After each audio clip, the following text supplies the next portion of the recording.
Welcome to the Short Stacks, our shorter conversations with authors about their process and their books. I'm Tressie Thomas, and our guest today is professor, author, and podcast host Tressie McMillan Cottom. Her latest book, Thick and Other Essays, has just been longlisted for the National Book Award in Nonfiction for 2019. And Tressie joins us to discuss this phenomenal collection of essays and a whole lot more. Everything we talk about on today's episode can be found in the show notes. Use that link to shop for the books we've discussed and read the articles we mention. Plus, you'll find our social media accounts in the show notes, and it will help you stay connected to the Stacks. If you love this show and want more of the Stacks, check out our Patreon page. You can support the work we're doing and earn perks for yourself like our virtual book club. So head over to patreon.com/thestacks. If you like what you hear, please take a moment to rate and review the show wherever you get your podcasts, especially through Apple Podcasts. Okay, now it's time for my conversation with Tressie McMillan Cottom.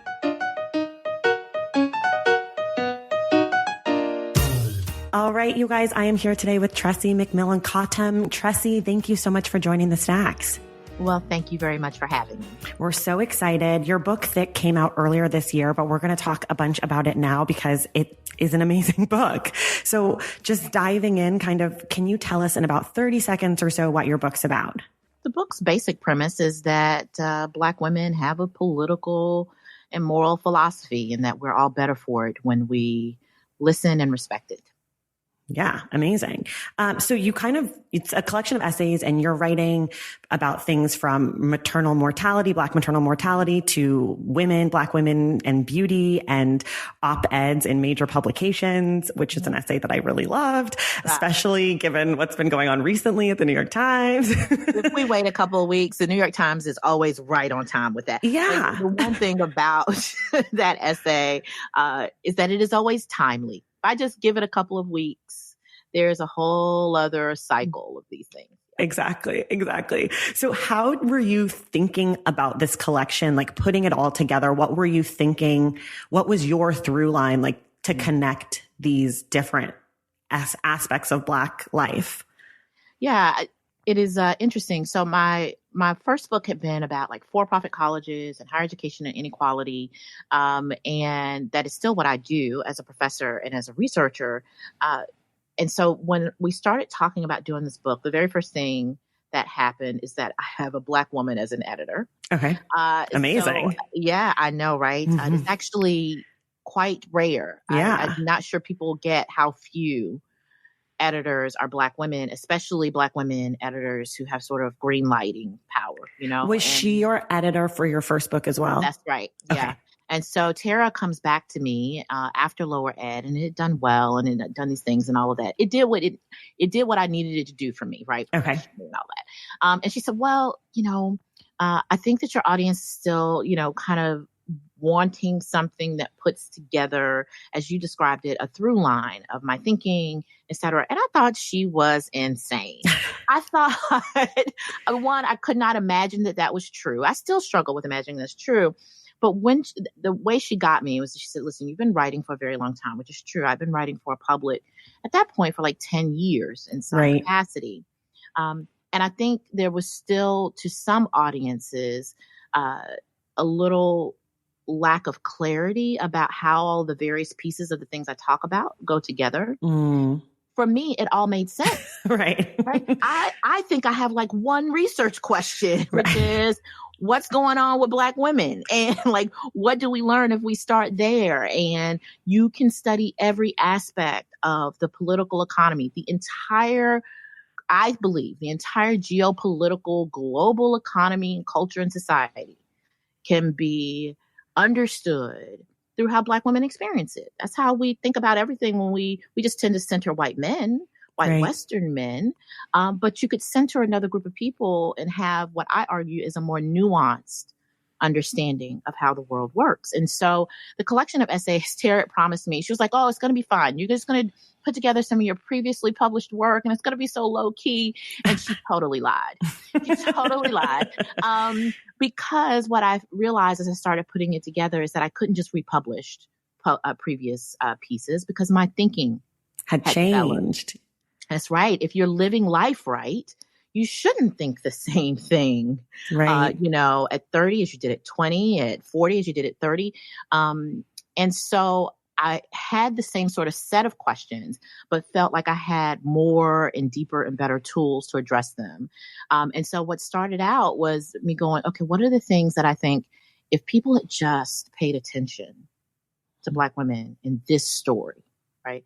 How would they have understood it differently? And so, for example, in the case of Black maternal mortality, we had been talking about how hard it is for women to get equitable health care.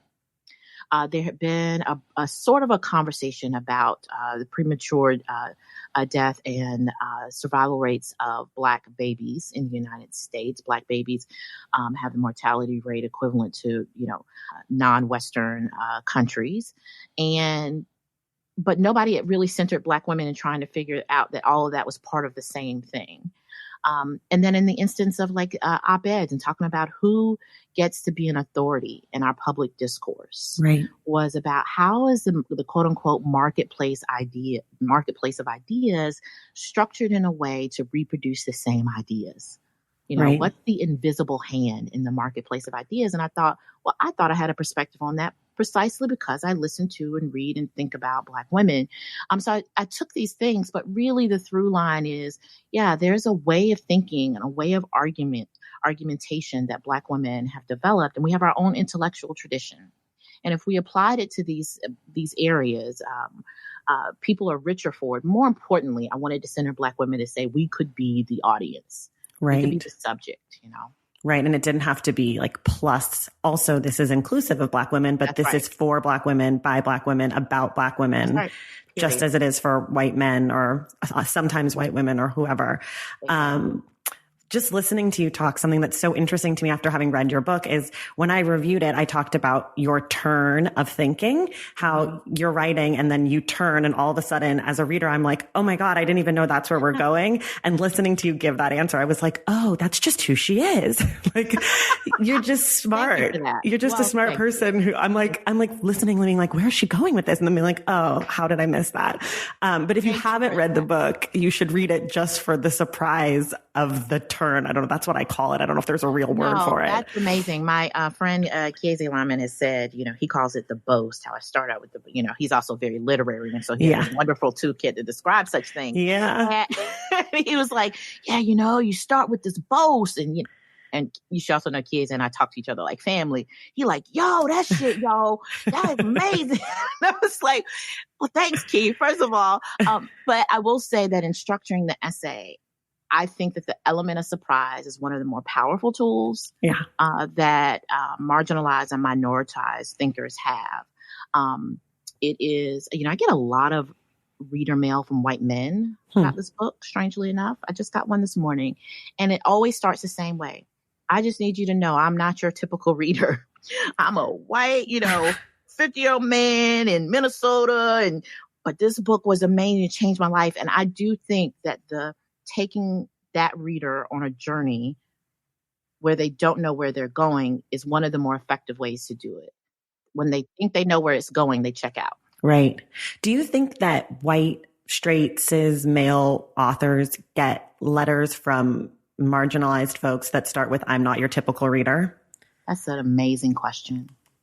I don't know. I would find it hard to believe as a person who's been a reader. Right. Because I read all sorts of things and I would never think to reach out to a white author and be like, I'm not your typical reader, but I read your book and I really liked it. That seems like such a weird way to, it's like a weird phrasing that separates.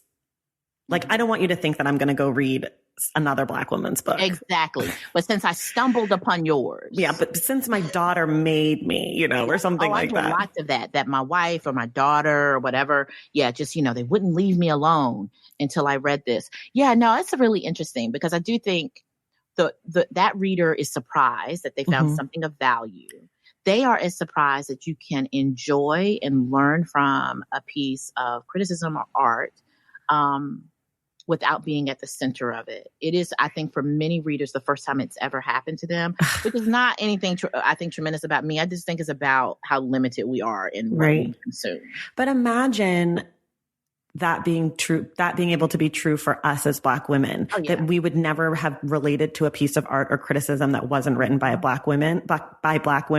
We would just be opening our first books in the last 10 years. Exactly. You certainly would not have read all through formal schooling. Right. You can't make it through the formal system of education without doing it. It never occurs to me to go, oh, wow, only because everyone's talking about Margaret Atwood's new book out. I'm thinking about that one today. Like, we read The Handmaid's Tale and we read through it and around it. We are, first of all, I think, excellent at placing ourselves in a story and narrative in a way. I think that's why we're such great readers, by the way. And when it's one of the things that is taken from the majority culture, their ability to become more nuanced, to become deeper thinkers, more complex thinkers, is as constrained by white supremacy as oppression constrains poor people's ability to do it. They just don't get to realize it as often. Right. Yeah. So coming from a background in academia, and you have a PhD, which I am always so impressed by people who can do that. Thank you. Just you and two other people in the world left in Prescott. So that's I think it's amazing. My sister-in-law, she's about to get her PhD this year. And every day I'm like, how's it going? Like seeing how much work it takes and how much reading and thinking and rewriting and all that. I think it's it's an incredible honor. So I always like to shout out people who have it because you did a lot of work to get it. But in writing your first book, like you mentioned, it's much more, it's nonfiction in a much more academic way. How was it different for you sharing this book, Thick, that is a much more intimate and emotional, and it has a lot more of you, Tressie, in it?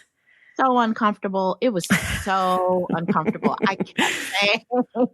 I kept saying, why am I doing this? So what the academic distance gives you which is why we covet it so much. Right. And I think why our culture reproduces the idea of that sort of Western rationality is because it is a defense. It is a defense mechanism against a type of criticism. It can be used as a defense against the sort of reflexivity that can bring about cognitive dissonance. It just makes us uncomfortable with ourselves. You cannot run and hide when you put yourself in the text. And if you try to do so, the reader can call you out on it better. Right. The reader knows when you start lying and when you start hedging the truth, when you've put yourself into the text in a certain way. And we often use, academics, I would say, often use data, et cetera, to build in that distance. And one of the things I wanted to do in this book was collapse it. I wanted to say, what happens if we reanimate, all of these data points we know about? We know about wealth inequality. We know that Black women have $5 in average savings and wealth because of wealth extraction. We know that Black women's life expectancies are undermined by poverty and sexism. We know, we know these things. We know there are no Black women op-ed right on the masthead of major publications. But what happens when we take those data points and we reanimate them? We give them back their humanity. And that's what telling the story was.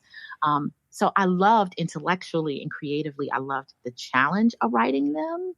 Emotionally and personally, it was brutal. Oh my, I bet. Stripping off I'd spent all this time developing that armor. Right.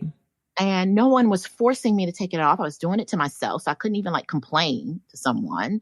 And I had signed up to do it, and I couldn't be sure that it would pay off, that it would be worth it.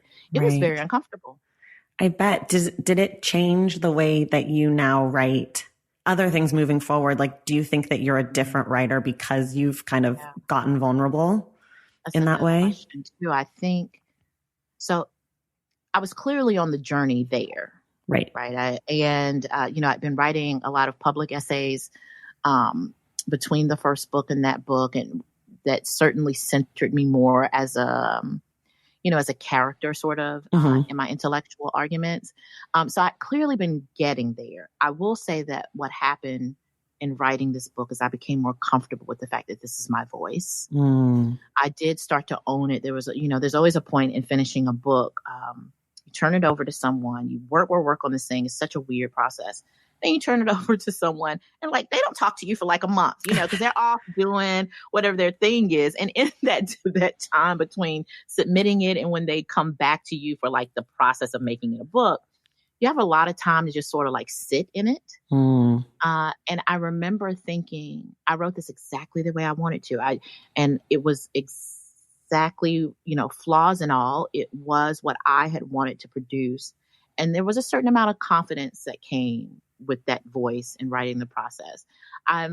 I like the fact that if I ever wanted to, I know I can write in academic style, but I admit that there is a certain maturity in my thinking that has made me more comfortable with saying I can do it, but choose not to. Right. Valentine's Day is upon us, and I've got love on the brain. Love for books. Duh, of course. Hello. Did you forget what podcast you're listening to? I love bringing you all great reads, exclusive author interviews, and behind the scenes book gossip. But I can only do that with your support over on Patreon and Substack. Our Stacks Patreon community, also known as the Stacks Pack, is where you can go for book club meetups, a private, very active Discord, and a year-long mega reading challenge to help you achieve all your reading goals. Plus, you also get that monthly bonus episode. Now, over on the Substack, you can subscribe to my newsletter, Unstacked, where I keep the book conversations going. I also give you a healthy dose of sports and pop culture, definitely some hot takes happening over there. And again, that bonus episode. If you don't have a few dollars to spare, don't worry. There are free options on the Substack and the Patreon to get you a little extra Stacks magic. Making this podcast is a total team effort, and by supporting my Patreon and my Substack, you allow me to support my amazing team that makes the show possible every single week. So if you or your friends are looking to meet other book lovers and support this indie podcast, come hang out with me on Patreon, Substack, or both. I would love to have you. And since we're talking about love, you can gift subscriptions to the Patreon and the Substack for that special reader in your life. For the Stacks Pack, head to patreon.com/thestacks. And for the newsletter, head to tracythomas.substack.com. And also, there are links to both in the show notes. Okay, see you in the Stacks. So do you think moving forward, you're going to continue writing in this way? Or do you think you will still kind of go back to that academic? Did my editor put you up to asking about this? No. Are you working for the other I'm side? not a spy. No, though I would like to thank the people at the New Press for sending me a copy of this book.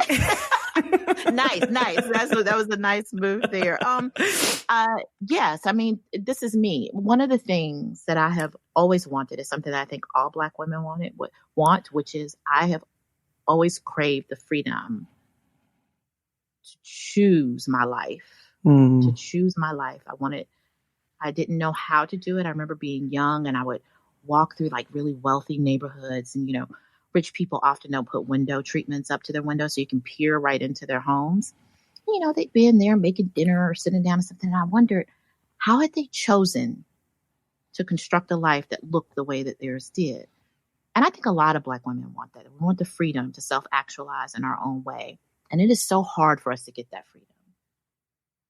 And I feel like I am at a place in my life where I can choose that. I can choose how to construct my life. I can choose how I want to write and what I want to write about. And honestly, I feel like it would be disrespectful to the many Black women who had to come before me to give me this moment, to the Black women who I think are looking at me in this moment, to the sacrifices that have been made, if I chose to do anything less. And that is very real. I've thought about it a great deal. I mean, I can't imagine sitting down, for example, and telling my grandma that I decided to give up this moment and to do something else because I was afraid or I wanted someone's approval or something. I can write this way, so I feel obligated to do so. So yeah, I think this is me. That's a long way of saying, yeah, I think this is me. This is probably happening again. Well, as a Black woman who's read your work, thank you. And I'm glad because it's great. Like it was a really thrilling reading experience for me. And I don't know that essay collections, well, some can be, but oftentimes I feel like they're not. Sometimes I feel like essay collections can be like hit or miss. And I felt like your book just kept growing and like learning about you and seeing the world in your way. I was like, oh, I can't wait to use this in an argument. Thank you. And I love art. I love arming people because so many writers have armed me that I love hearing that. Yeah. I'm going to shift a little bit kind of to your process as a writer, which my first question there is, did you always want to be a writer, or when you kind of got into academia, were you thinking I'm going to be a researcher or I want to be a professor? I know that you are a professor or assistant professor, but what was associate. Associate. Excuse me. Right. Sorry. I'll cut that out. People. That's right. You got to tell the people. No, go ahead. Yeah, I don't know. I don't think I knew that writing was something you could do for a job. Okay. And so I understood writing as something you did, not an identity. And so I've written my whole life. I'm like, it's the most common story you hear of anyone who eventually ends up publishing something. They tell you about how they've been writing stories since they were 5 and whatever. But it's true. I mean, I have always written. I have always read. I was a huge reader. I come from a family of big readers. But I also come from Southern people, Southern Black people from a very particular history for whom writing was not a job. A job was a place you went to and people paid you. And so it was not until, I think I was in graduate school and it became clear to me that one writer could be a professional identity. And there were suddenly these pressures, kind of tugging at me to try to make me sort of choose between that and academic work. And a lot of my career has been about trying to resist those that divide, that what I think is a false distinction between the two. There's certainly, some real constraints to doing both. But I think the moment when I said, no matter what happens to me professionally, I will always be a writer. I'd finished the first book. It had left my hands and I started saying things like, well, in my next book, I'm going to consider this. In my next book, I'm going to do that. And I thought, oh, that's who I am now. I write things. Oh, I'm a writer. Oh, okay. I get it. And that none of that was tied to the other thing, that I could be that no matter what. That's actually a relatively recent development. And pretty powerful. Yes. You can have a totally separate identity from this other thing that was such a big part, or is such a big part of your identity. I think it keeps me sane, frankly. There is so much, for as competitive and the culture is in professional writing, the academic culture is as well. But because the two professions draw on different types of credibility and a reward system, when things aren't going well in my academic career, or they aren't going as I want them to go, right? I have this other thing. I have something else to which I can tether my identity. So I don't feel like I'm working at the, at the favors of the academic profession. Right. And that's very comforting for me. Yeah, I bet. When you're writing, how are you writing? Where are you writing? Do you have snacks? Do you have beverages? Do you light a candle? Yeah. Kind of set the scene for us. What's your ideal writing setup? Oh, that's a wonderful question, because one of the things I've been doing the last year is decorating my house. And when I sat down, I had this decorator and she was like, okay, tell me how you live. I was like, I don't know. I've been in grad school, right? I mean, I live under a pile of dirty clothes. What do you mean? And she was like, no, take me through your day. And it really took me quite a while to figure it out. But I think, finally sort of created that space. And a lot of it came from habits that developed as I was writing my dissertation and later my book, which is, yes, I recently discovered I prefer writing at a table as opposed to a desk. Okay. Don't know what it is about a desk, but I can do it, but I just love. So what I have now in my writing studio at home is a round table. I feel like because I get up and down a lot when I'm writing, I'm kind of kinetic. And so as I jump up and down, having that space to move around the table in the room is really important to me. And a round table gives me more of that. The chair has to be super comfortable and low to the ground because I am short. If I am in the slightest bit physically uncomfortable, I find it difficult to get into the mental space. And so, everything on me has to be soft pants, soft socks, soft t-shirt. I just have a physical way of being when I'm writing. I actually don't like a ton of light. I write by like a dim light, which is also probably why my eyesight has gone. Trade off. I know. My optometrist told me, he's like, you really got to work on that. I was like, you know, it's a small sacrifice for productivity. Yeah, I sort of write in a cave. You know, I have like a cave-like environment. And, do you have any beverages or snacks? Okay, so there is my favorite. Ideal mix.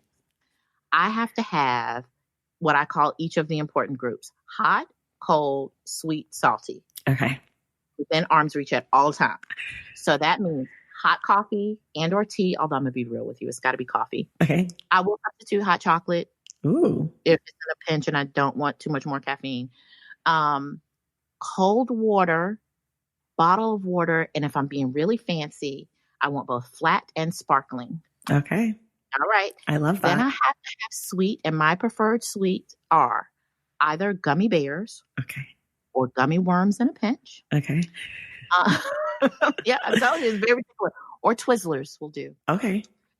And then my salty, the only acceptable thing for salty is a potato chip. Right.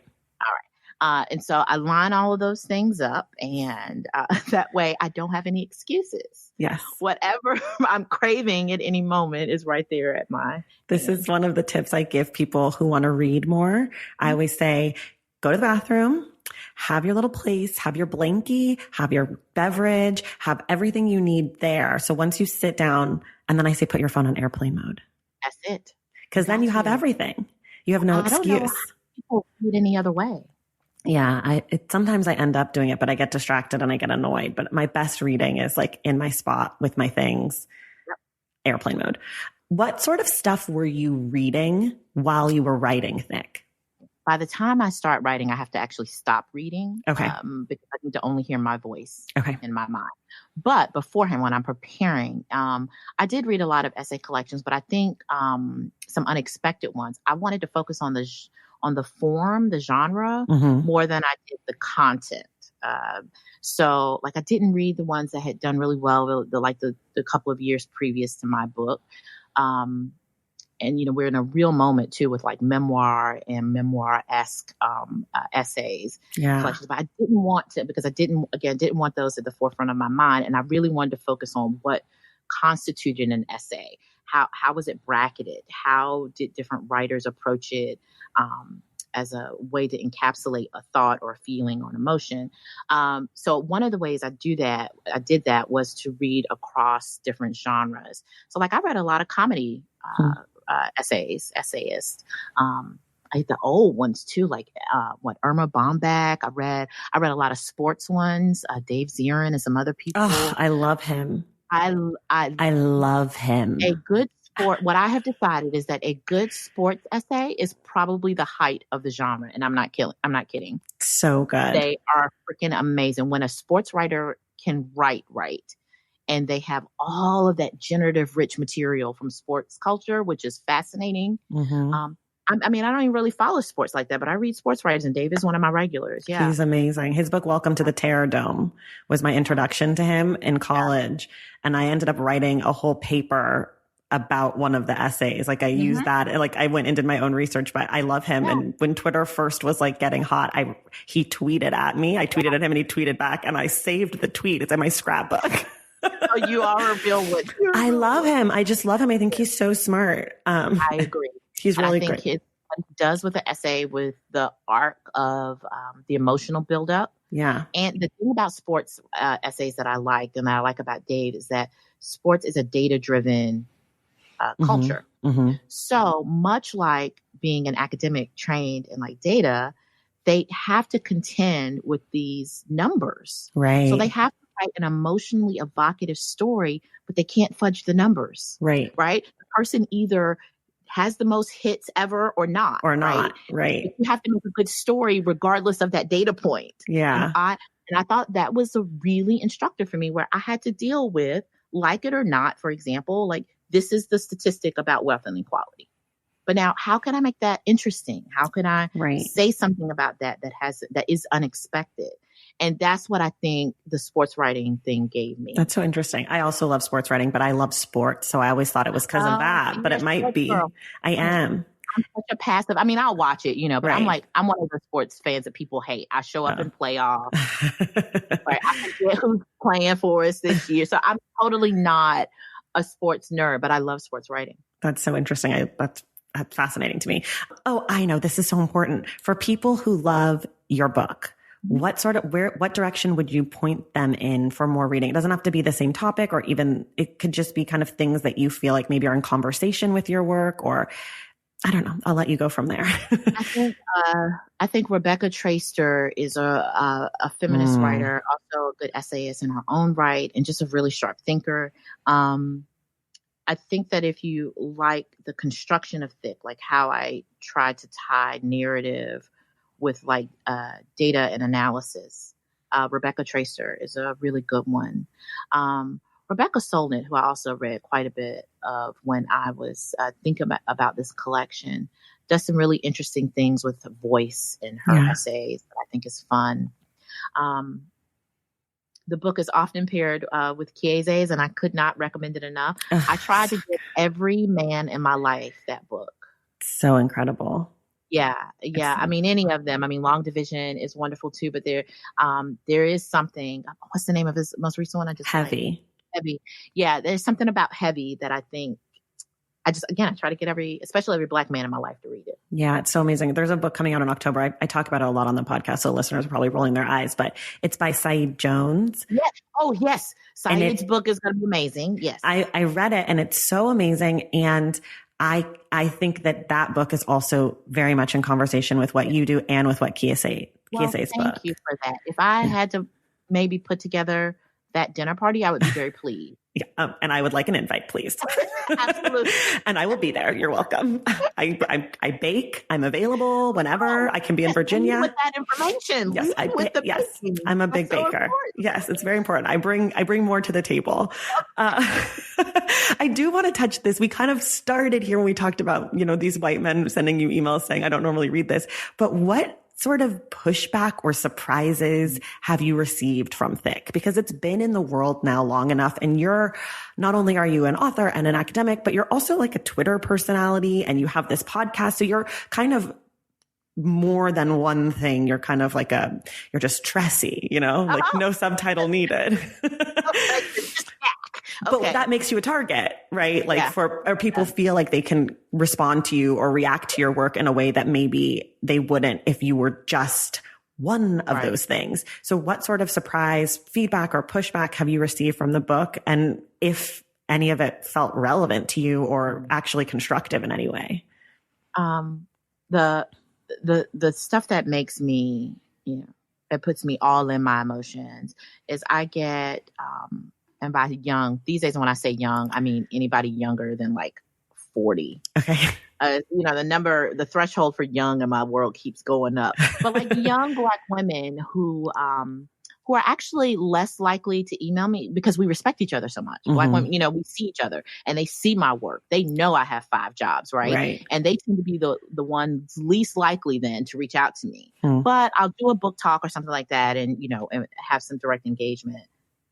And they tell me things like, you told me I wasn't crazy.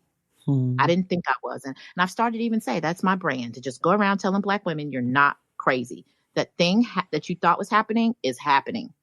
You're not imagining it. That if I could just even push back on like the chronic gaslighting of Black women, I would be so happy. But it's been a surprise to me about how they approach me with it. Like, the places they tell me they took the book to explain to people in their lives who they were has been really stunning. I've been surprised by how quickly the book was taken up in like classrooms. Oh, wow. Lots of people teaching it. And I didn't think of it as that kind of work at all. And so that's really fascinating. I think the white men are darling and stunning. Yes, they come up to me with a little thing. The ones that have surprised me, I think, more negatively are, they're typical at this point. So they don't even really register with me. And those usually fall along the lines of someone who hasn't read it at all. And it's just something like, oh, there you go talking about Black women again. What, you think Black women can't make mistakes? I get that from some version of a, sure, troll of mine all the time. what the folks on Twitter might call a hotep response, which is, right. oh, you're talking about Black women, but not talking about Black men, because it happens to us too. And I'm always like, I'm so happy for you. Here are 15 books about you, right, that you could go read. But I refuse to apologize for talking only about Black women, because it suggests that reading about us, it needs to be some exceptional case. And right. I just don't believe that. I'm always surprised by the types of celebrities. I kind of interact in that world now a little, just a smidge. You mentioned my podcast, Roxanne, and all of that. How many of the celebrity guests that come on our show and they want to talk about our books? Yeah. Well, you guys are amazing. Right. Yeah, I read something. Gabrielle Union was amazing. She's one of the first people actually to read it. And one of our first guests on the show too. And listen, she came in yep, let's talk about, she wanted book club. Gabrielle came to talk about real stuff. It's stunning to me when it strips away all of the artifice that the book has done. So the celebrity thing gets stripped away, the power stuff gets stripped away, and people just really want to talk. And that's been kind of interesting. I love that. Okay, I just have one more question for you and then we're done, unfortunately for me, but I'll let you go. If you could have one person read this book, dead or alive, who would you want? This is tough because there are two and they're very different parts of myself. You can say two. I'll allow it. Thank you. She could have hated it and I wouldn't have cared. I just would have loved if Toni Morrison could have seen it and known that one of the essays in the book is about, capitalism and beauty and et cetera. And the entire time that I was working on it, there's no way my thinking would have been what it was had I not been the 11-year-old girl who read The Bluest Eye. That essay is just one long conversation with the Bluest Eye. A Black woman just trying to figure all of that out. And then my great-grandmother, her name is Eunice. And, I'm one of the tall people in my family, a towering 5'3" And she was barely 4'11" and was shrinking the whole time. And I would stand over her. We had this joke we do, and I'd stand over her and I'd wag my finger at her and tell her she better listen to me because I was bigger than her. And she'd point her finger back up to me and say, you know what, Missy, just because you can talk good doesn't mean you're in charge of everybody. And that's what she called me, that little girl. She sure can talk, she said. I love hearing that little girl talk. I wish my great-grandmother and my grandmother, for that matter, had lived to see it. If only because, God, the journey I'd taken from where they started, I think it just would have overwhelmed them in the best ways possible. And I wish I'd been able to give them that before they died. It's really beautiful.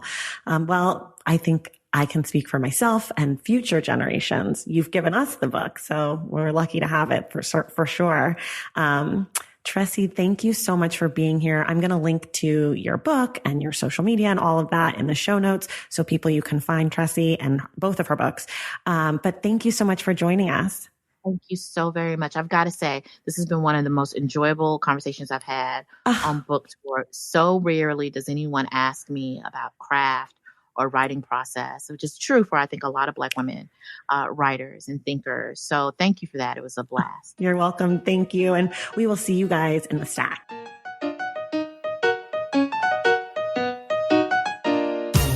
Thank you so much for listening to the Short Stacks, and thank you to Tressie McMillan Cottom for being our guest. I also would like to thank Lauren Garcia and the folks over at The New Press for setting up this interview. Everything we talked about on today's episode can be found in the show notes. For more from The Stacks, follow us on social media at The Stacks Pod on Instagram and at The Stacks Pod _ on Twitter. And check out the website, thestackspodcast.com. To join the Stacks Pack and get inside access to this show and more, go to patreon.com/thestacks. Make sure you're subscribed to this show wherever you get your podcasts. And if you're listening through Apple Podcasts, please rate and review this show. Our graphic designer is Robin McCrite, and our theme music is from Tegirigis. This show is created and produced by me, Tracy Thomas, and I will see you in the Stacks.